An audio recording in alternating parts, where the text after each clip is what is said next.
Cuando, cuando vas a comer, ¿qué preferirías tener en tu mano?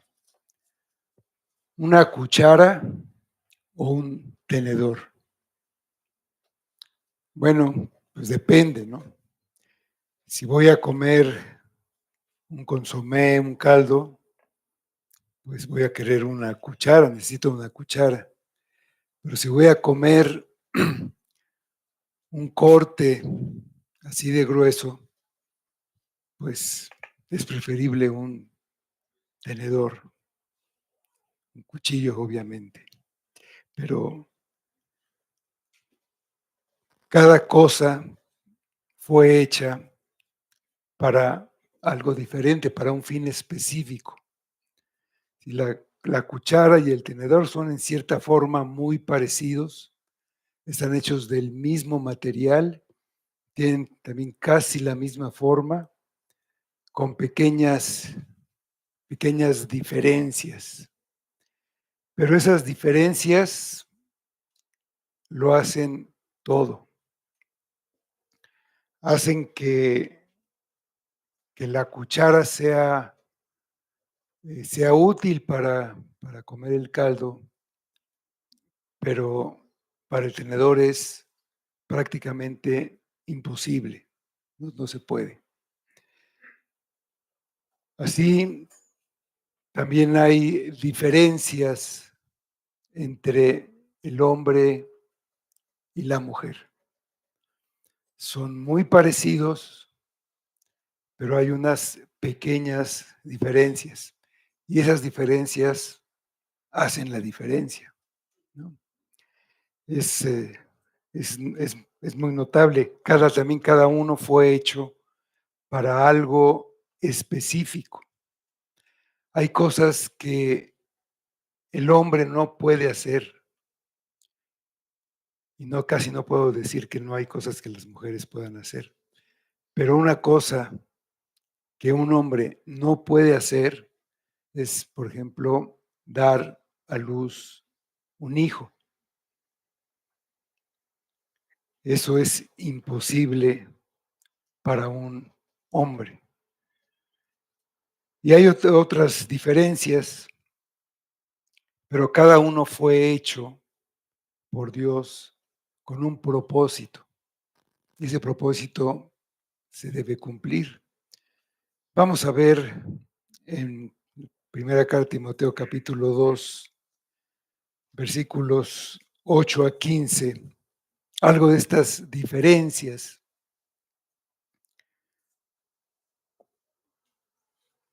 En algunas cosas, en lo que se refiere a hombres y mujeres, aquí como estamos hablando dentro del culto de adoración.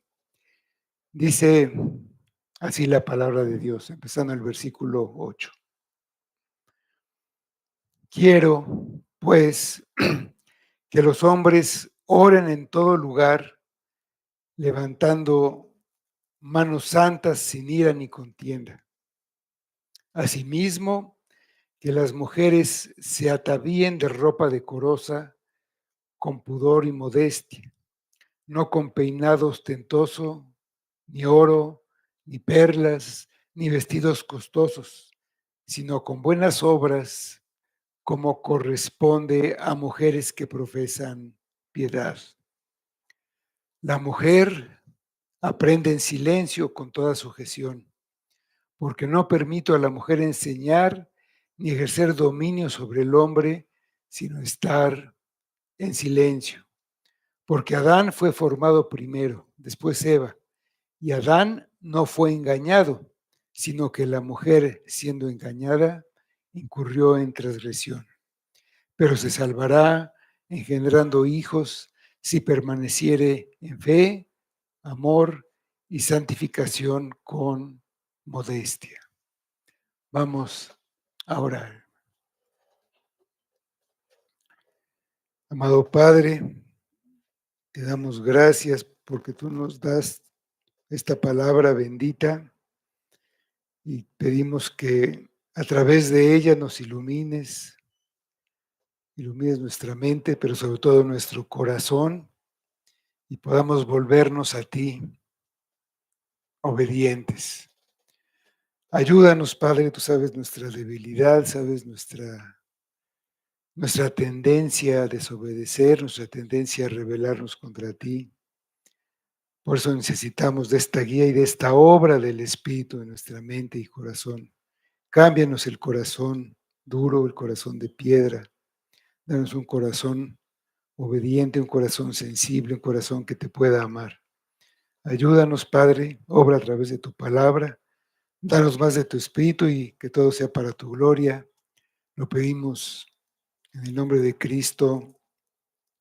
Amén.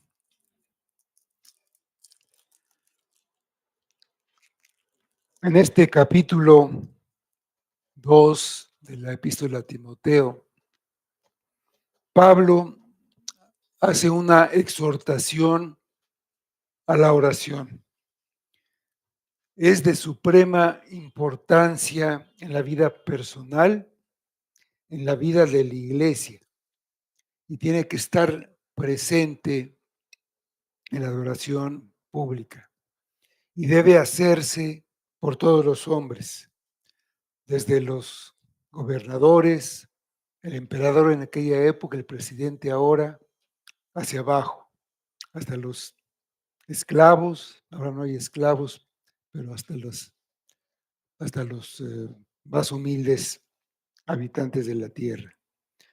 Es necesario orar por nuestro gobierno y nuestros gobernantes para que simplemente nos dejen tranquilos y nos permitan vivir como cristianos. No hay quien no necesite la oración, pero la oración debe estar centrada en la salvación, porque Dios quiere que todos los hombres sean salvos y vengan al conocimiento de la verdad. El único camino válido hacia Dios es a través de Jesucristo, porque como no hay más que un solo Dios, hay un solo mediador, Jesucristo hombre, quien se dio a sí mismo por rescate por todos los hombres. Para dar a conocer este mensaje, Pablo fue constituido predicador y apóstol, y no solo de los judíos, sino también de los gentiles. Después de declarar el deber que tiene la iglesia de orar en el culto de adoración, dice quiénes deben ofrecer estas oraciones y cómo. Da instrucciones de cómo deben hacerlo los hombres en el versículo 8 y cómo deben hacerlo las mujeres en los versículos 9 y 10. Entonces, primero la oración de los hombres. Dice el versículo 8, quiero pues que los hombres oren en todo lugar, levantando manos santas, sin ira ni contienda. Pablo no está dando una instrucción que provenga de su propia voluntad.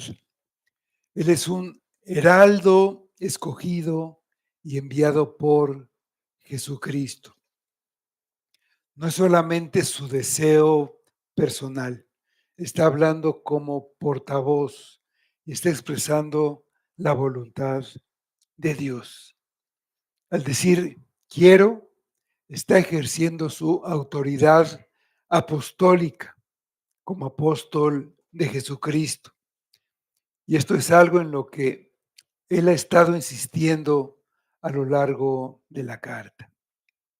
La palabra pues, que viene después de quiero pues, conecta esto que dice aquí en el versículo 8 con lo que acaba de decir de la oración. Las oraciones en el culto deben ser ofrecidas en favor de todo tipo de personas. Pero estas oraciones deben ser hechas por los hombres. Aquí la palabra que se traduce como hombres no es la palabra genérica que se usa como humanidad. Se refiere a los miembros masculinos de la iglesia, así como después en el versículo 9, Pablo continúa con instrucciones para las mujeres. En todo lugar es todo lugar de culto, todo lugar de adoración. En Éfeso había varias iglesias que se reunían en diferentes lugares. Se debe de orar en todas las iglesias. No significa que se deba orar en todos los lugares que existen, aquí y ahí, bajo el semáforo y en todos los lugares. El enfoque de Pablo está en lo que la iglesia hace cuando se reúne para adorar. El énfasis está en orar, no en todo lugar. Al inicio de la iglesia se siguió el orden y la forma de culto que se acostumbraba en las sinagogas, por lo que los hombres dirigiendo la oración y el culto no era nada nuevo. Como muchos de los convertidos venían de los gentiles y la iglesia todavía era muy joven y todavía se estaban estableciendo nuevos centros de culto, era necesario que hubiera una dirección. Es posible que por medio de los falsos maestros, de los que ya hemos hablado, se hubieran difundido ideas equivocadas de los respectivos papeles del hombre y la mujer en la iglesia. Pablo sabía que era necesario dar instrucciones al respecto. Como vemos, se da por hecho la presencia de las mujeres en el culto. Lo que Pablo quiere enseñar es que ellas debieran orar como Ana, ahí en 1 de Samuel 1:13, la primera parte que dice.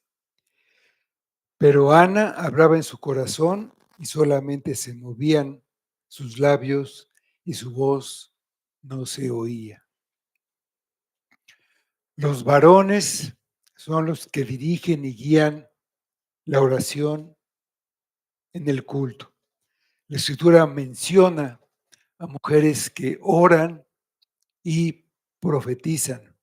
Por ejemplo, en 1 de Corintios 11:5, y ahí dice, pero toda mujer que ora o profetiza con la cabeza descubierta afrenta su cabeza, porque lo mismo es que se hubiese rapado.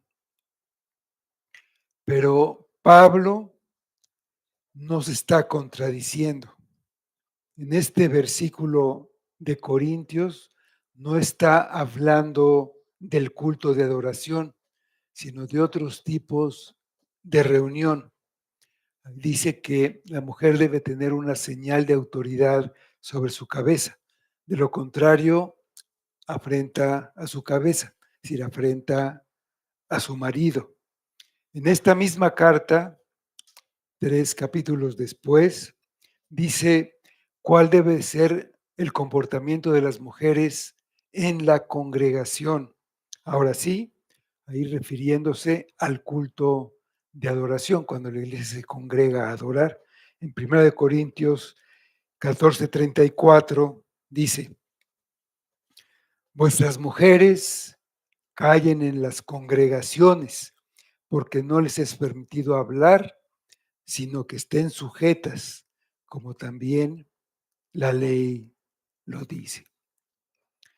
En cuanto a los hombres levantando las manos santas, no se refiere a una posición específica del cuerpo.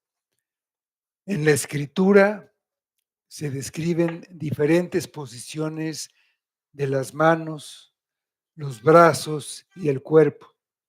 Todas son aceptables mientras sean reverentes.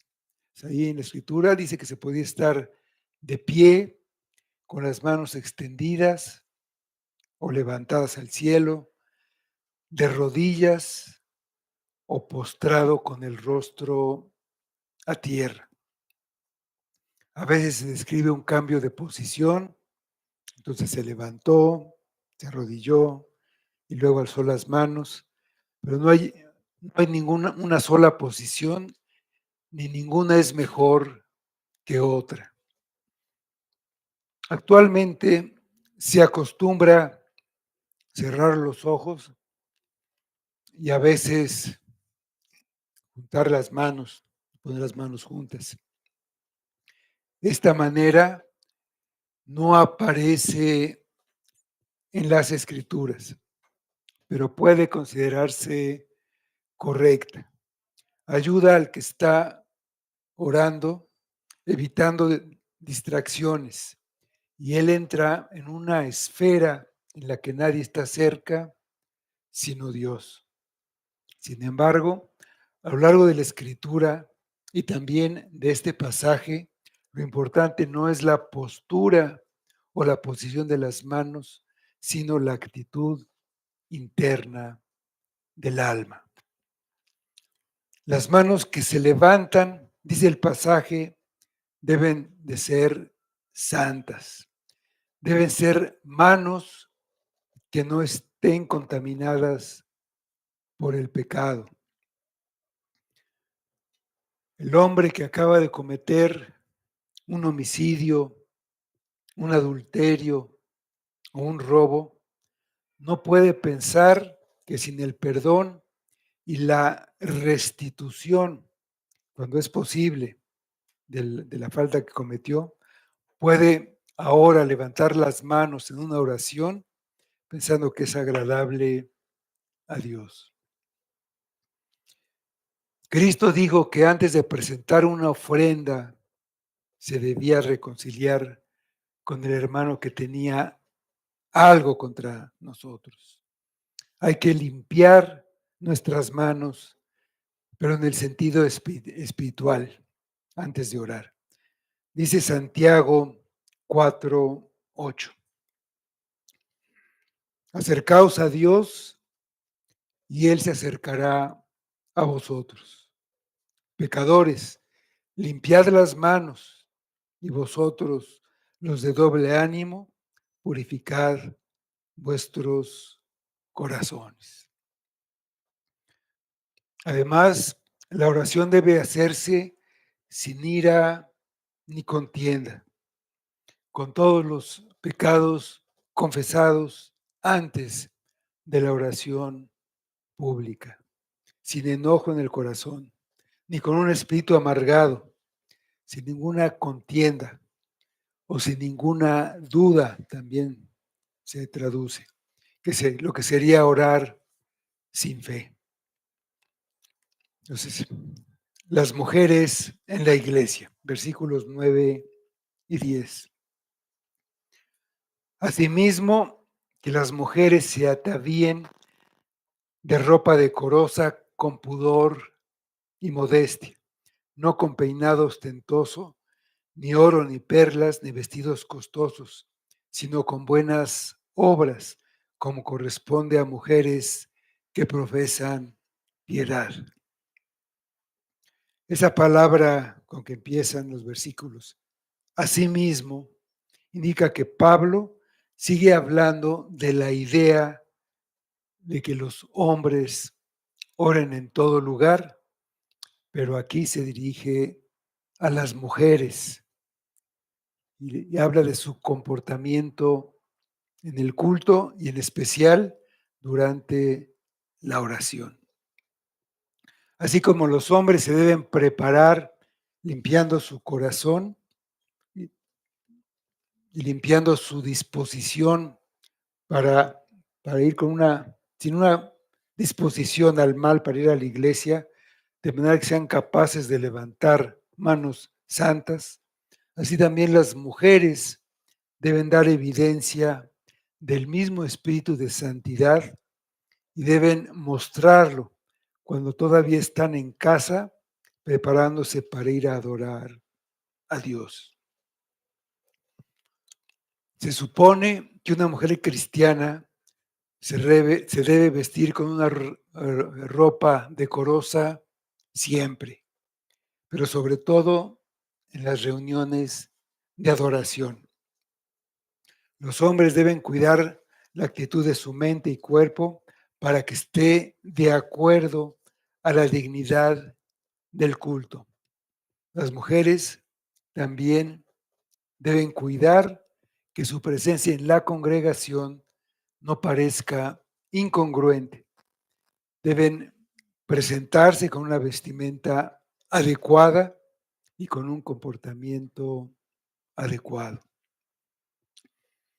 Debe evitarse todo lo que pueda desviar la atención del servicio de Dios hacia ellas mismas. La modestia y la sencillez deben ser en todo momento las características de la vestimenta y del porte de una mujer cristiana. Pero en ningún momento esto es más necesario que en los servicios de adoración en la iglesia. Pablo no condena el gusto natural de las mujeres de arreglarse con buen gusto, pero su ropa debe expresar pudor y modestia. La ropa revela el corazón y la mente.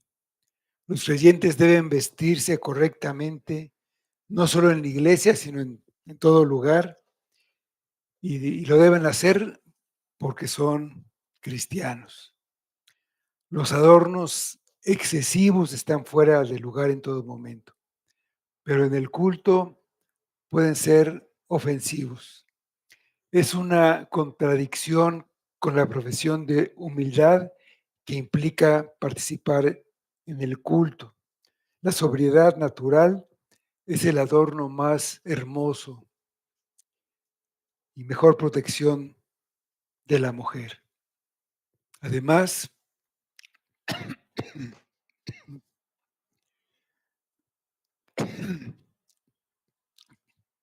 perdón, además puede ser fácilmente una causa de pecado en los demás, provocando celos de otras mujeres o admiración de todos, hombres y mujeres, por la criatura, en un lugar donde todos debían estar concentrados en la adoración al Creador. Pablo no está en contra del peinado. El pasaje habla concretamente de las trenzas. Se acostumbraba mucho trenzar el cabello y creo que todavía en algunos momentos se acostumbra. Por eso se habla de una combinación con oro y con perlas. Se trenzaban estas cosas ahí y de vestidos costosos. Pero aclara que está hablando de la extravagancia en su apariencia y está hablando de hacer ostentación de riqueza. La vanidad de la mujer y su preocupación por su apariencia revelan un corazón que se concentra en sí misma y en las riquezas. En aquella época, algunas mujeres podían usar adornos de este tipo. Lo que Pablo quiere evitar es el exhibicionismo, el culto a la belleza y la ostentación. Aunque es siempre incorrecto, es más reprobable en una mujer que se está preparando para ir a la iglesia, porque un vestido ostentoso no cuadra con el corazón contrito y humillado, que es un corazón que agrada a Dios durante la predicación de la palabra y la administración de los sacramentos. El adorno adecuado no consiste en peinados de salón, joyas de oro y perlas, ni ropa de diseñador. No es la apariencia externa la que agrada a Dios, sino las buenas obras, que son el fruto de un carácter transformado por el Espíritu Santo. Dice Pedro, en su primera carta, capítulo 3, versículos 3 a 5. Dice, vuestro atavío no sea el externo, de peinados ostentosos, de adornos de oro o de vestidos lujosos, sino el interno, el del corazón, en el incorruptible ornato de un espíritu afable y apacible, que es de grande estima delante de Dios, porque así también se ataviaban en otro tiempo aquellas santas mujeres que esperaban en Dios, estando sujetas a sus maridos. Es una mujer cristiana debe enfocarse en la piedad, que es el temor de Dios y la reverencia delante de Él, y en las buenas obras, en el servicio a los demás y principalmente en su hogar, como vamos a ver un poquito más adelante, y no centrarse en sí misma. Es la actitud correcta, versículos 11 y 12. La mujer aprende en silencio con toda sujeción, porque no permito a la mujer enseñar ni ejercer dominio sobre el hombre, sino estar en silencio. Hay una manera correcta de hacer las cosas. Hay un orden que fue establecido desde la creación según el diseño del Creador. Bajo ese esquema, todo funciona perfectamente. Lo que al principio era perfecto se descompuso cuando Satanás logró sacar a nuestros primeros padres del lugar y del rol que debían ocupar. Es aquí donde el enemigo de nuestras almas ha hecho su mejor trabajo. El enemigo, a través de este engaño monumental, efectivamente ha dañado el diseño de Dios y ha borrado las líneas de separación entre los roles de los hombres y las mujeres. Esos roles que se supone deben ocupar en el hogar, en la familia, en la cultura y en nuestras iglesias. El ataque que inició en Edén continúa ahora. En nuestra sociedad y en nuestra época no es solo una confusión de roles. Se ha llegado a no poder diferenciar un hombre de una mujer. Se ha dicho que el género de una persona es una construcción social y no tiene relación con la biología. Con ese pensamiento, entonces, no se puede definir lo que es una mujer. Entonces se dice que una mujer es una persona que se identifica o que se siente o que se cree mujer. Pero una mujer es una persona del sexo femenino, así de sencillo. Pero la sociedad ahora no lo acepta. El ataque de Satanás tiene como último objetivo la destrucción de la familia. Y al conseguirlo destruye la iglesia y a la sociedad misma. Sacó a Eva del rol que Dios le había asignado, que era ser la ayuda idónea de Adán. Tomó el papel que le correspondía a Adán y fue engañada. Adán lo permitió y la siguió a ella, cuando él era la cabeza y debía guiarla y debía ser seguido. Entró el pecado en el mundo y entró la filosofía del feminismo y la igualdad en todos los sentidos entre los sexos. Primero, sacó a la mujer de su casa para incorporarla al mercado laboral. Durante las guerras mundiales, las mujeres llegaron a las fábricas por escasez de hombres que estaban en el frente de batalla y hubo un aumento en la productividad de las fábricas. Las mujeres eran más responsables y más eficientes. Podían hacer el trabajo que antes se consideraba exclusivo de los hombres. Entonces, no es cuestión de capacidad ni de inteligencia. Pueden hacer todo, incluso mejor que el hombre, pero el costo es enorme. Son sacadas de la esfera en las que todas sus virtudes y capacidades son necesarias y donde no pueden ser sustituidas por el hombre. Son sacadas del hogar, la base de todo, la base de la humanidad misma, la familia. Dice Proverbios 14:1, la mujer sabia edifica su casa, mas la necia con sus manos la derriba. El principal ministerio de la mujer es su hogar y es vital tanto para la misma familia como para la iglesia y la sociedad.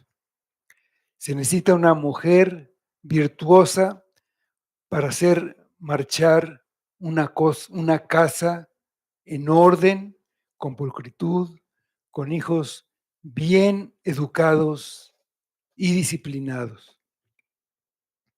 En una casa, en un hogar, hay demasiadas cosas que hacer al mismo tiempo. Y las mujeres pueden hacer eso. Pueden estar chateando, meneando la sopa, cambiando pañales, tendiendo la cama y pensando en otra cosa. Por eso Dios les dio la capacidad de hacerlo. La mujer virtuosa de Proverbios 31 hace muchísimas cosas, pero todas referentes a edificar su casa. Y la casa no es la construcción, no es el espacio, no es el edificio, es su hogar. Gracias a eso, su marido es conocido a las puertas. Las puertas se refiere a las puertas de la ciudad. Era donde se reunían los ancianos, era donde se gobernaba, se juzgaba, ahí se hacía política, ahí estaba el marido, pero la mujer virtuosa estaba en su casa, edificándola. Ella no iba a las puertas. En la actualidad es común que la mujer deje su ministerio principal. La cultura y las ideas modernas han logrado infiltrarse en la mente de hombres y mujeres. Las mujeres desean realizarse profesionalmente y los hombres les permiten salir a un mundo donde son asediadas constantemente por muchas tentaciones.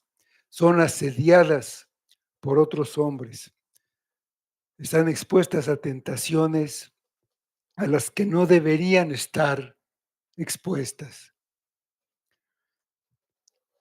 Haciendo esto, tal vez pueden tener un nivel de vida más elevado, una casa más grande y mandar a sus hijos a una escuela de prestigio.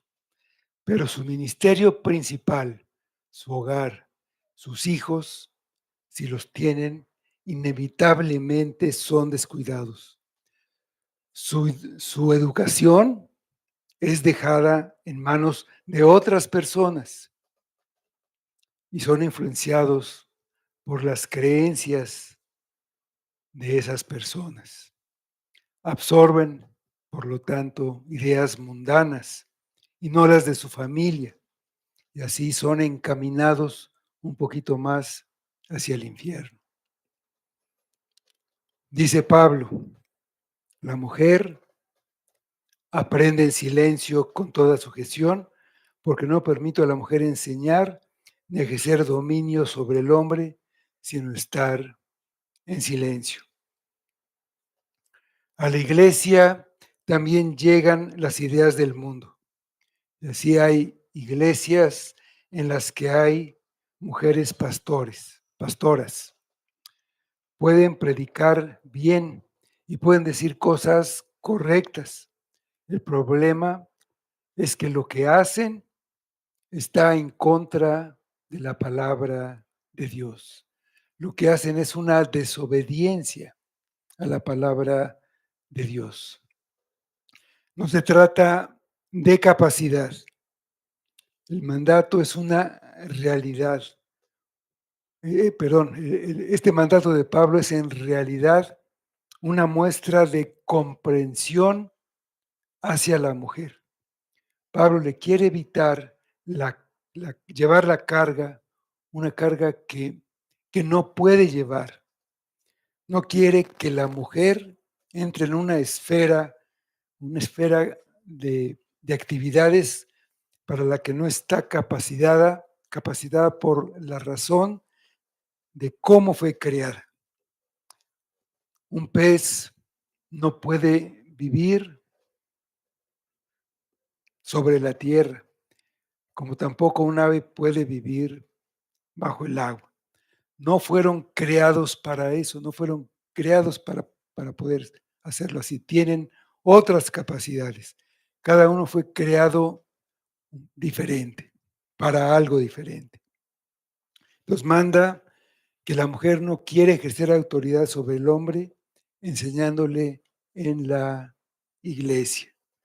Por amor a ella y por el bienestar espiritual de la iglesia, Pablo manda que evite ir en contra de los principios establecidos desde la creación por Dios. La razón es que no debemos ir en contra del orden natural que estableció Dios en la creación. Enseñar se refiere a predicar, y predicar es ejercer autoridad, sin olvidar que ese dominio, ese ejercer dominio o tener autoridad de la mujer sobre el hombre se refiere a el culto, es en el culto de adoración. Entonces no es una disposición universal. Una mujer que ocupa un puesto como gobernante o un puesto directivo en un trabajo debe ser obedecida por sus subordinados. Una mujer puede enseñar, si es una maestra, puede enseñar a varones, puede enseñar matemáticas, puede enseñar física, puede enseñar todo, pero no en el culto, no en el culto. No, tampoco no todo lo que habla o enseña una mujer en la iglesia es una violación al orden dado por Dios. Cualquier cosa que se hable o se enseñe por una mujer debe hacerse en sujeción, bueno, primero a su marido y en sujeción a los hombres que Dios ha designado para dirigir la iglesia. En la carta a Tito que veíamos hace poco, dice qué es lo que una mujer debe enseñar a otras. Se habla ahí de mujeres con la edad. Dice, que enseñen a las mujeres jóvenes, ¿qué es lo que deben enseñar? A amar a sus maridos y a sus hijos, a ser prudentes, castas, cuidadosas de su casa, buenas, sujetas a sus maridos, para que la palabra de Dios no sea blasfemada. Tito 2, versículos 4 y 5. En la iglesia y en el matrimonio, la mujer no debe asumir el papel de ser la cabeza, porque Dios la creó como la ayuda del hombre. Dice en Génesis 2, 18. Y dijo Jehová Dios, no es bueno que el hombre esté solo, le haré ayuda idónea para él. En consecuencia, una mujer no debe tratar de reemplazar la autoridad del hombre, porque el hombre fue colocado como la cabeza y ella como una compañera que ayuda. En el culto del Día del Señor, la palabra tiene el papel central y en ese tiempo la mujer debe escuchar, debe aprender, no enseñar. Debe permanecer en silencio para no interrumpir el culto, no hacer comentarios en voz alta, ni siquiera preguntar a su marido durante el culto. Dice 1 Corintios 14:35. Y si quieren aprender algo, pregunten en casa a sus maridos, porque es indecoroso que una mujer hable en la congregación. La sujeción de que habla este pasaje, estos versículos, no significa superioridad de nadie. Jesucristo se sujetó a su Padre, siendo igual a Él. Se sujetó voluntariamente, como es toda sujeción. Sujetarse es una actitud desde el corazón. Todos estamos sujetos a una autoridad. Estamos sujetos, entre otras, a la autoridad de Cristo. Y no hay nadie que no esté sujeto a alguien más. Desde la caída, la naturaleza humana se rebela contra la autoridad. Ahí se rebeló contra Dios. El hombre fue puesto como cabeza de la mujer. Dice, y tu deseo será para tu marido y él se enseñoreará de ti, dice en Génesis.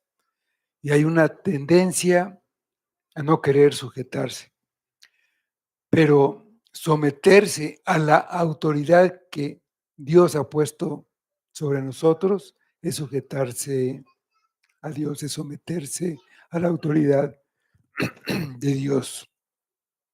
Dice el versículo 13, porque Adán fue formado primero, después Eva, y Adán no fue engañado, sino que la mujer, siendo engañada, incurrió en transgresión. Las instrucciones sobre el papel de la mujer durante el culto de adoración no son algo temporal, ni cultural o de circunstancias sociales. Se basan en dos hechos significativos. Uno es la creación y el otro la entrada del pecado en el mundo. Dios hizo primero a Adán, luego a Eva. Hizo a Eva por causa del hombre Adán, para ser su ayuda, también dice que para ser su gloria, dice la Escritura. Ninguno está completo sin el otro, son complementarios, se complementan, están hechos para integrarse, para ser uno solo, para ser por así decirlo, un equipo. Pero en su sabiduría, Dios hizo a la pareja humana de tal modo que es natural que él dirija y ella lo siga. Él es más agresivo y ella más receptiva. La tendencia a seguir de ella quedó incorporada al alma misma de Eva cuando salió de manos del Creador. Por eso no sería correcto invertir ese orden con relación al culto de adoración. Su mismo cuerpo, el de Eva, procede de Adán en el orden de la creación. Fue tomado del cuerpo de Adán. Cuando la mujer reconoce esta distinción básica y actúa de acuerdo a ella, puede ser una bendición para el hombre y puede ejercer una gran influencia de gracia, muy poderosa y benéfica sobre él, y puede ser para su propia felicidad y para gloria de Dios. La segunda razón es la entrada del pecado en el mundo. La caída de Eva ocurrió cuando ella ignoró su posición, una posición divinamente ordenada. En lugar de seguir, ella eligió liderar. En lugar de permanecer sumisa a Dios, ella quería ser como Dios. Ella, y no Adán, fue engañada. Adán no fue engañado de la manera en que fue engañada Eva. Ella escuchó directamente a Satanás y le creyó. Él no lo hizo. Ella pecó antes que él. Ella se convirtió en la líder y él era su seguidor. Ella lideró cuando debía haber seguido. Ella guió en el camino de pecado cuando debía haber seguido el camino de la justicia. Y Adán lo permitió. Y siendo engañada, incurrió en transgresión. Tomó el camino de la desobediencia. Y así, lo que era una bendición se transformó en maldición. Ella prefirió dirigir con su ejemplo a su esposo, que hasta ese momento era sin pecado. Adán pecó sabiendo lo que hacía cuando se rebeló y la siguió. Esto demuestra la susceptibilidad de ella para ser engañada. Y entonces la hace más peligrosa en una posición de autoridad. Su facultad de razonar fue superada por medio de argumentos creíbles. Fue superada por palabras persuasivas.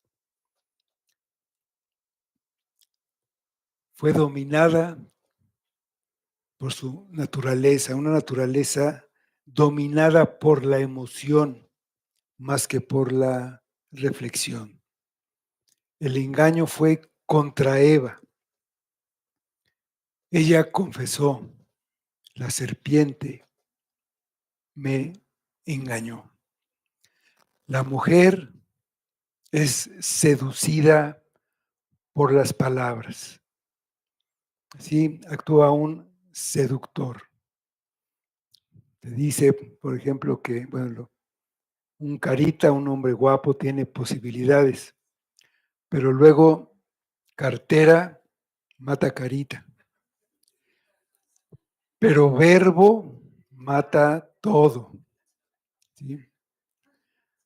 Con tiempo, con oportunidad, un hombre está asediando a la mujer, es agradable, la hace reír y ya tiene una gran eh, parte del camino andado.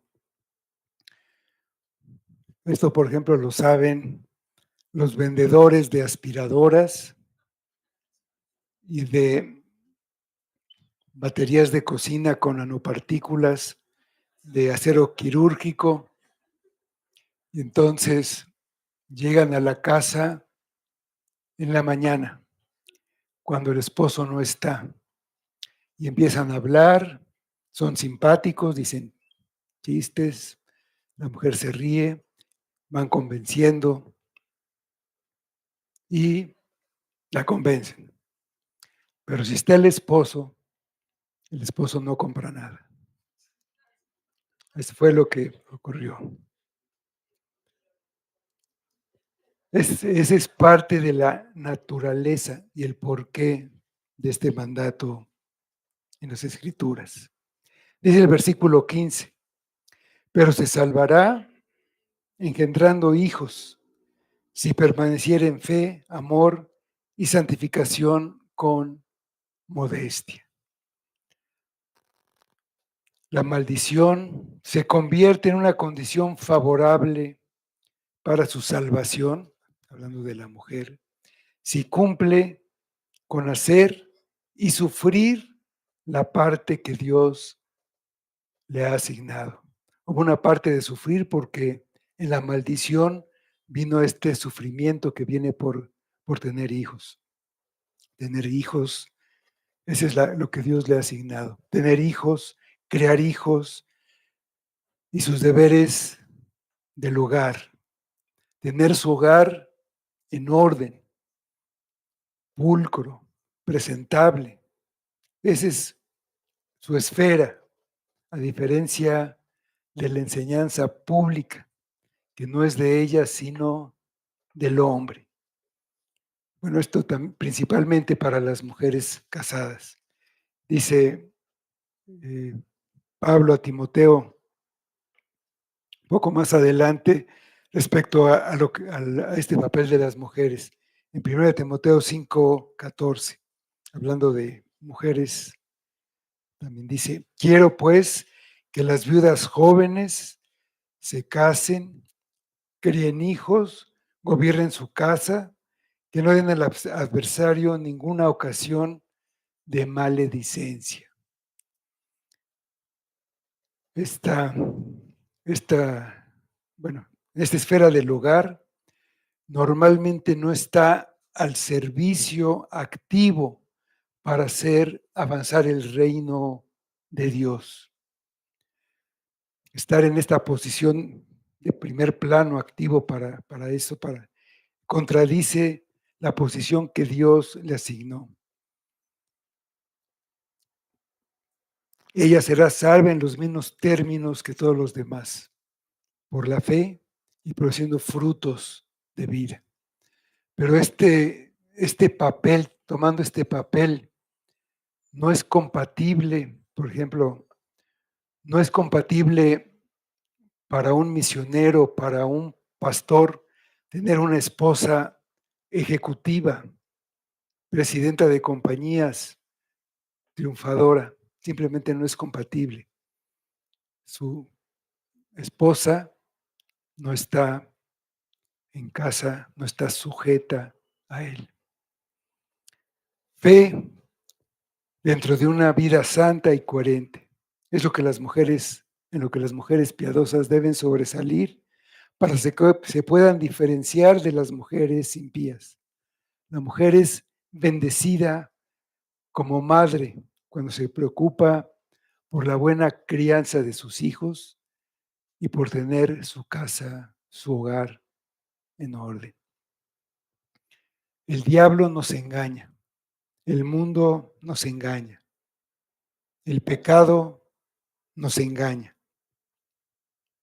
pero tenemos la verdad, tenemos la palabra de Dios y todo lo debemos contrastar con la palabra. Ahí nos dice qué es un hombre, qué es una mujer, qué debe hacer un hombre, qué debe ser una mujer. Debemos ir a la palabra, contrastar todo, pidiendo en oración la guía del Espíritu Santo para no equivocar el camino y ser engañados otra vez. Que podamos ser siempre el instrumento adecuado, en el lugar adecuado que Dios pueda usar para su propósito, para su gloria.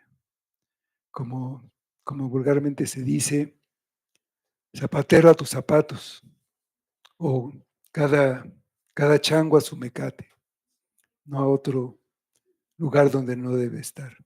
Vamos a orar.